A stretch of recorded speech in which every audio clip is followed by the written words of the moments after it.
So let's go to NFTs next. What are NFTs? Stands for non-fungible tokens.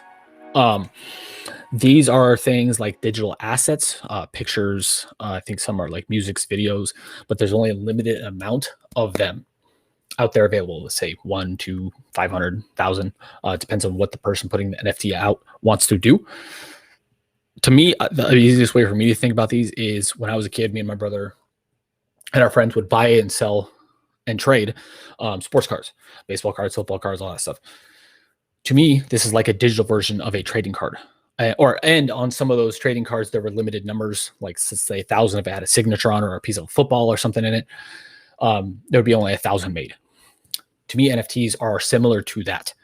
They're going to be able to be traded online on the blockchain, where everything's again tracked.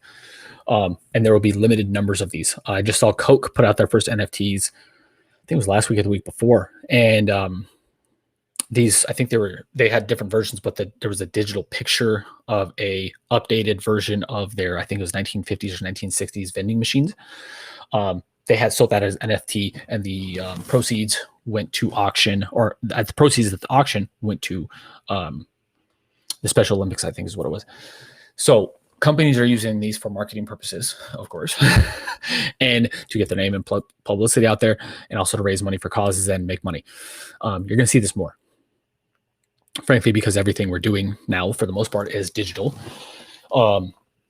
And it's a way for companies to monetize their assets in a more, I don't know if necessarily efficient way, but it's a better way to maximize everything they have. If you have something that is collectible, or you make it collectible, you can sell it, raise proceeds, and earn extra cash from that.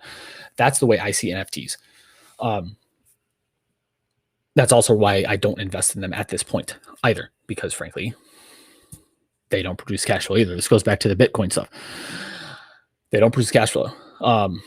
This NFTs to me are like art, or even like sports teams.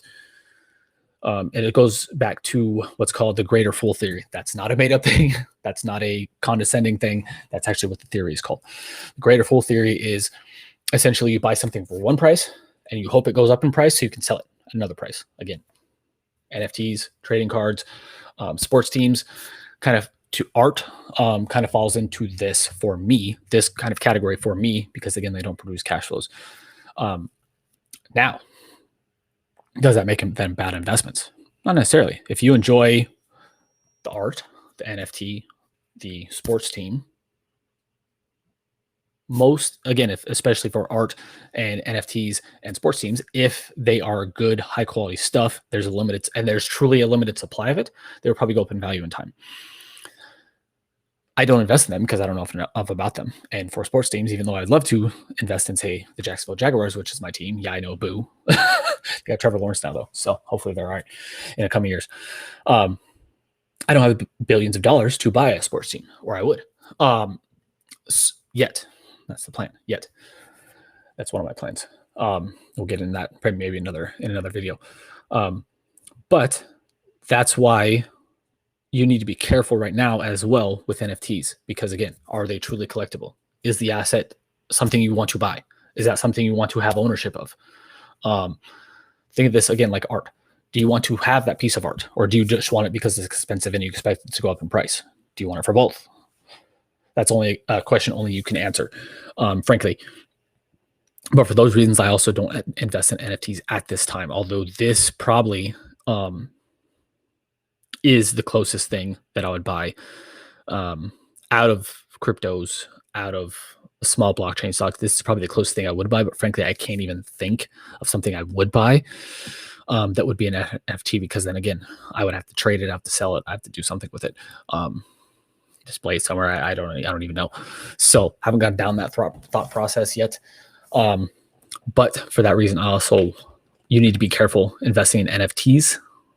Again, not just for those reasons, but because it's essentially brand new. This year and last year were the first time NFTs kind of came out, or at least were known by most people in the mainstream. So you need to be careful with them. Just again, anything that is kind of new-ish, Again, even I love technology. I love innovation. Love all this stuff. Find it fascinating. But when it comes to investing your money, you need to be careful with it. So we've answered all of the questions I have that I've been getting on blockchain, NFTs, decentralized finance, crypto, Bitcoin. We've answered all the questions I have or I've been getting at this point. So if you have any questions about anything, if you have any thoughts, if I missed something, if I should explain something better, let me know. This went fast. Normally these things go hour and a half. But again, Charlene's here to kind of facilitate that. Apologize for that.